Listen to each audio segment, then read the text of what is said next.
But what's hard is going, yo, yesterday I got nothing from working as hard as I could. Nothing happened from that. I'm gonna do the same thing again today, but I'm gonna try to go harder. That's the hardest thing in the world. To get up every day and give 100% and be in the same position that you were each day, but mentally know that you're trying and trying and trying. That's a real grind. Out here on this beautiful Saturday morning, and we're fixing our edge on our rear window. So every time I pull it out, some of the paint has stuck to the foam. So if you recall, or if you're new to the channel, I did a whole video on how to do these Lexan back glass windows, Lexan windows, but to make them where basically they're flush mount. I seen, where Cameron Johnson race cars, he comes in and does a lip when he's building like an MPK car or anything, and that sets the Lexan flush. And so I did a whole video on how to fit these windows in, how to build a lip, and how to shim it up so that you don't have to weld to the body of the car like he does. And so every time I pull it out, the paint has kind of stuck to the foam. And so this time while it's out, we're gonna re-shim our foam up, put fresh foam in there, but we wanna also redo our border so you don't see the gray foam. Now, if you had black foam, it'd be even better, but we don't have black foam, we're using gray foam. So if you see some of the paint has stuck to our foam, this is our lip. It's a combination of it's riveted to the flange that brings your screw holes in so that you're not screwing into this little metal flange. Most people screw into this little metal flange and then crack the edge of the Lexan. I wanted to avoid that, but also wanted to shim it up where it's closer to flush. So our foam has settled and squished in a lot of places. And so we want to come through here and double this foam up this time because we're going to try to get back to our flush state that we was originally in. This go around, we're kind of revamping a couple cosmetic things with the car, along with fixing stuff. So we're waiting on parts still. We're waiting on that pulley, and we're reassembling. So we're just going through and trying to fix, some of the stuff that I haven't been 100% happy with. And like I said, since I'm adding gray foam, you've got to have this black border. So if you want to go back in my previous videos and just search, if you want to search YouTube, what I do when I'm trying to find my own videos is I search paint paper hustle and then search like Lexan window or Lexan, and it should pull up. You should be able to find the series. There's multiple videos detailed on how to design your lip and how to actually get it in your car. So we're gonna let this thing dry and we're gonna move forward with some other stuff and then get this thing in this afternoon. Just for reference, this is not the correct paint to be using on that. We originally went over what to use when we originally did them windows, but me being a painter, sometimes I actually don't care about paint and paint prep. So that's what it's getting today, because I'm not gonna buy no paint. All right, so we went ahead this time and I decided that we're gonna go ahead and paint this thing. It's pretty beat up. There's been multiple modifications to it, so we're just gonna go ahead and touch it up. We're gonna paint this ring to match this time. Of course, we're not painting our fittings, we're not painting our caps. I wanted to use the wrinkle paint that we used on the burn down tubes, but I don't feel like going to buy it in a rattle can form, and I don't think on this big of an area that brushing it on would be the best option. So we're just going to go right back to the roll bar and chassis paint that we already had. I bought 2 cans of this, so I already have this stuff. So this saves me from running to the store. Now, it would be a much better option to stop what you're doing right now and do this in a 2K, a base coat, clear coat application, because it's going to be better to the better fuel resistant. We spill fuel on the front of Randy's and Turbo John's car all the time, and then we're 2K paints with hardener in them, including John's. This is a single stage, but still has hardener in it, and it doesn't mess up the paint. We get it right off and it doesn't mess up the paint. Spray paint, however, this is probably not the smartest thing that I've ever done, but I don't feel like running to the shop and base coat, clear coating it. So I'm gonna just do this, and I'm just gonna try to hopefully not spill fuel all over the fuel cell, hopefully. All right, so we're finishing up the perimeter of this window, and this is the first time I've ever done this, but this time what I'm trying is, we spray painted the perimeter, and this time I'm putting Vaseline over the spray paint. Now this really screws me bad if I wanna paint this again in the future, because obviously you can't paint over Vaseline, but every single time I go to take this window out of this car, it always, the spray paint sticks to the seal, as you can see. So here's the old seal, and you see that spray paint sticks to it. Now we doubled up the seal this time with another nice fresh one on the outside perimeter.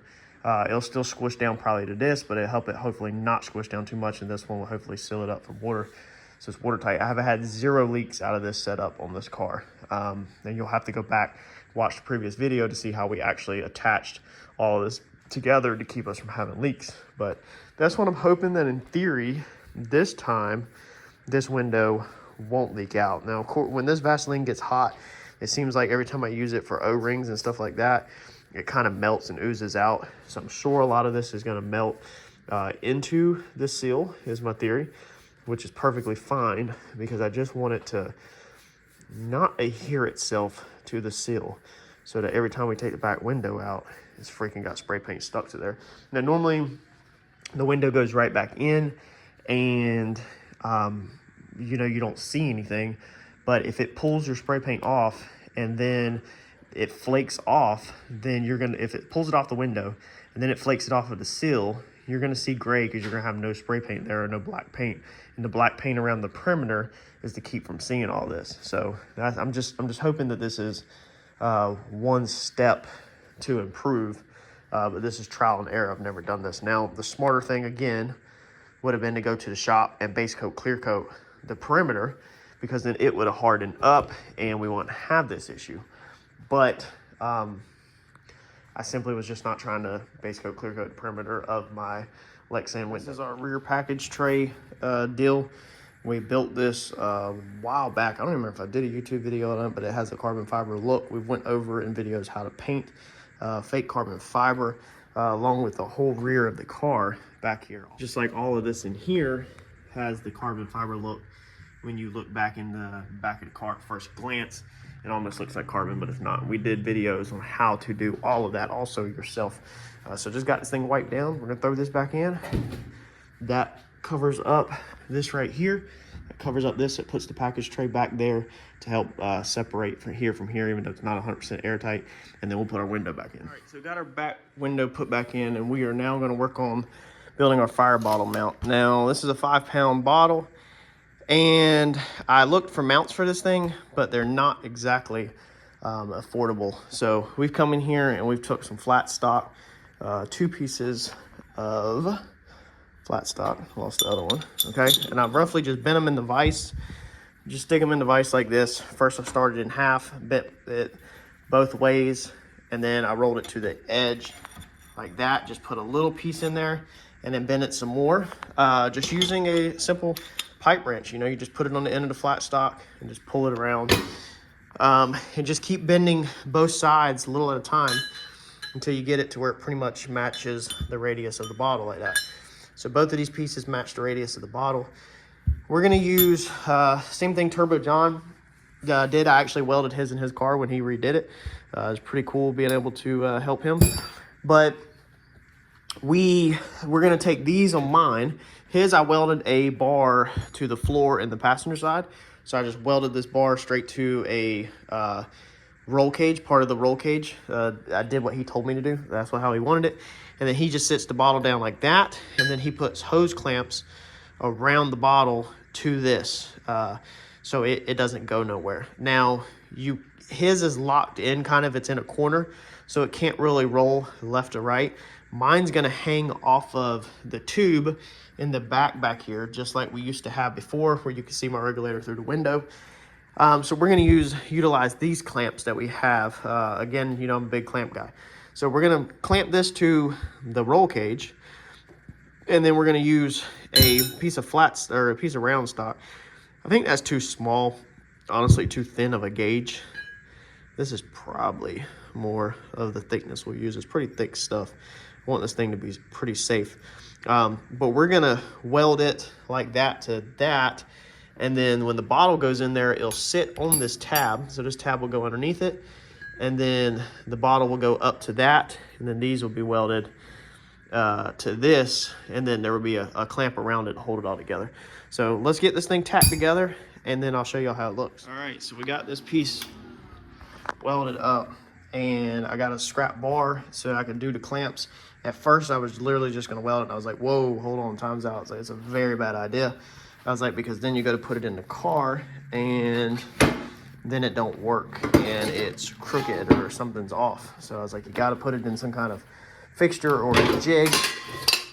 Don't wanna touch that because it's hot.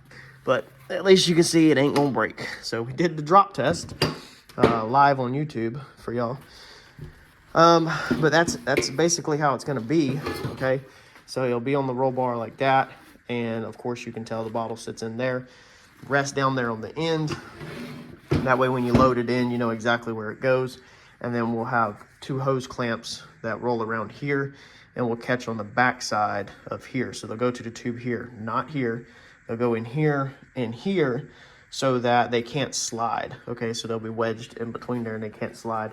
And they'll be right here on basically the outside of the bottle where the band's at. So the bottle can't roll either. So this thing should be extremely good. You could even technically, what we'll do is instead of running our hose clamps here, is we'll run a roll of hose clamps through there around that bar. So that way it'll look cleaner, and it'll be tight to that. But I'm gonna put some welds on the front right here in these little seams just to help make sure. I want to make sure this thing's solid. I don't want this thing coming apart on me in an accident and hitting me in the head or anything. So finish welding that up, and then we'll let this thing cool, and we'll take this thing outside and paint it up. All right, so the next task is gonna be tackle this air launcher parachute that we've got to build on the car from scratch. We're gonna do this while our CO2 bottle mount is drying, and check it out. So what I've done is you remember in the previous video, we prepped this. This is gonna be our receiver for our chute tether, okay? We're gonna get a shorter bolt, of course. We're gonna try to mount the air launcher up this. So I've took this piece off, and I have wire wheeled it and cleaned it all up. This is the factory original 74 gas filler neck. Now this thing has always been cut because it was full of rust and it was nasty, and we never used it, but I did keep it so I could always have the gas cap on the car. So it comes through like that, and it's just a piece of metal. So what I'm thinking, if you ain't already caught on, is we're gonna try to get this air launcher to basically go through there like that. So we're gonna try to recess this thing up into there, and pull it up at a 45 like that. That way, the bag is nice and close to the rear of this car. And it's tucked in compact.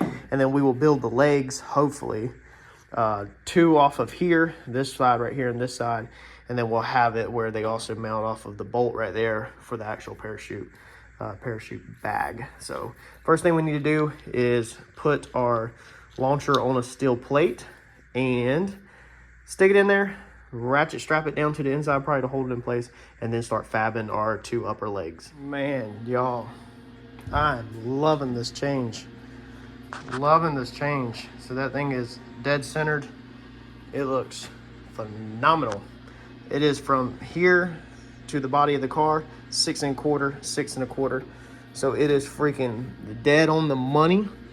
As far as that, the spacing, it is dead on the money, up and down, side to side. I mean, it is just, man, dude, it's amazing. It clears the dash 16. You can see the air fitting right there, or the 90, so that's gonna clear. I have tested and took the dash 16 off with this in there. You can take it on and off. We purchased this line because it had a crimp on end on that, and then this end was a screw on end, so we can cut this to fit. So this little line is gonna work out perfect. This line cost as much as let's see here, just buying a 90 and basically trying to make it. You could buy this line for cheaper and just shorten this line. So great option, but that's the line we're going to use for that. So now we're going to move on. I could probably honestly take this off, but I'm not. We're going to move on now. We're going to go from here down to the bolts to give it some support on there, and then you'll be able to remove this air launcher by taking the bolt out of the tether and taking the gas filler neck off that. We'll probably go ahead and put nut certs in, because that's just sheet metal screws from the factory back in '74. So we'll probably go ahead and nut cert that and have that where that comes on and off with nice nice screws or Allen heads or something. And then you'll be able to unhook the airline and just remove the whole setup set up like that pretty much. So let's get the bottom legs built. All right, man, dude, that is awesome. I'm really liking that. So off the floor, both corners, 35.5. I think this side is 1/16 or an 1/8, I think 1/16 off. Dead on the money, front and back. So like this, dead on the money. And this is how close I am to the garage doors. Too hot outside. I got the AC bumped down to 71 in here. Don't feel like opening it up and standing way back. Measurements say I'm dead on the money from the sail panel, the tail light panel. So we're good to go. We're gonna go ahead and unbolt this and put it on the bench so I can weld it up correctly, because I don't want to weld near this satin panel. It's really hard to redo satin. It's definitely not something I want to do. Clear coat is way easier than doing satin over again. Tacked it on these nice little thick washers that I had, solid steel washers, so they're gonna work out freaking perfect. I mean, man, this is just, I love this so much more this time. All right, so there's our piece. Now y'all know I can't weld, but it's done. So it's pretty cool. I went and added a brace in the bottom of it right there just to keep that, you know, a little stronger. But that's basically your parachute bag mount, nice and compact. And then your launcher, this thing is crazy hot. Took the launcher out, of course, so I don't mess up any seals or get anything on it. The launcher goes right back through there, and then it will go right back in the car. So I am really freaking happy with how that piece turned out. This is exactly what I visioned, exactly what I wanted for the back of this car. All right, so trying to work on, I guess you would call this a charge pipe. I'm not even sure what you call it, since I won't call it intercooler piping no more because there's no intercooler. I've cut up, trying to cut up what we had and make it work. I've got to this point so far and I figured, well, I better pick the camera up for a second. Cut the V-band clamp off because I needed to obviously change some stuff, and there's not much left to weld to, and as you can see, there's a gap. Gonna try to get somebody to tack weld this together. Basically, that's what I did last time, was take it, have it tack welded, come back, fit it up, tack welded, any changes, fit it up, and then burned it all in. And still had a little bit of play. I don't think this piece probably can go in one unit because it's so tight. I just don't see how you could slip that in and then get that to rotate up in. I'm not 100% sure that we're not gonna have to have a little rubber coupling in here to just give it a little bit of flex, but I'm trying to figure things out basically on just how to cut up what I got, you know, not have to buy flanges. You know, that's the reason why I gotta leave some of this right here, which this was where we actually had originally put two together. So yeah, just trying to make it work, lay it out piece by piece right now. Got to get these two connected. In a perfect world, I would love to come straight off here and then a U into there, but I'm not trying to do a bunch of pie cuts either. I'm trying to just get it to flow, and also still have a sensor and a bung right there that I'm trying to keep and not have to change up to another bung, even though I do have another bung ready to, that can go in there if need be. But a perfect world, you know, it'd be sick to have them like that, where they both are kind of in line and then it goes down and just loops in. There's you just can't really go from there to there. I guess you could, but again, I'm trying to make stuff work, and there'd be a bunch of pie cuts, and then these blow off valves, if they scoot up here, they won't clear the hood. Right where they're at right now, they don't have a 1/4 or 1/2 inch to spare with the hood clearance, but they do clear the hood. I've already checked it. I mocked them up with the blow off valves on there, but I'm thinking that we'll kind of curve that like that. And then right now I'm trying to cut some other pieces up and then flow something over like that, and then get it to come back over into there. So piecing stuff together. All right, so this is gonna be our layout. Now this is an extremely rough mock-up. There's still gaps and stuff, but basically this is just the extreme rough mock-up. And then what we'll do is when we go to tack this in, you know, we'll work one piece at a time and do actual real fine touches and fitment and make sure everything's right. It's hard to make sure everything's perfect using tape because stuff moves around so much, so really don't waste your time too much getting everything perfect. And we'll clean up all of these things that look sloppy, you know, we'll grind everything, and I'm thinking we'll just paint it this time. I might leave it like this. It might not turn out that bad. If depending on what it looks like will determine if I decide to paint it or this time, or if I just leave it like this. Again, I'm not sure if this thing is gonna go in there like this or not, or if it's gonna need a rubber like coupling. So if it needs a coupling, then we'll have to figure out where we're gonna put it in at. We'll probably weld it up completely and then cut it and put a coupling in there. We honestly might, if I think it needs a coupling, we might final weld all of this. And if I think it needs a coupling, I might come in here and try to cut it somewhere in here and straighten it out or something, maybe. I don't know. Might put it in here somewhere.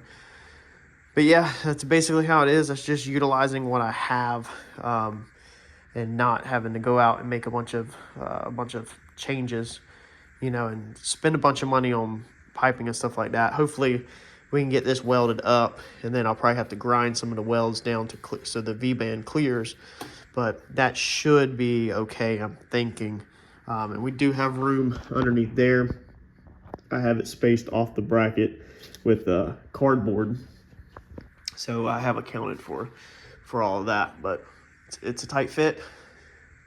I think that's gonna work. I've been thrashing so hard that this place has just become an absolute train wreck. So gotta stop, keep picking up when you're working in a small area like me, and regain yourself and reorganize all your tools and your mess, and then get back at it. Not this nightmare of crap everywhere just turns into a complete headache.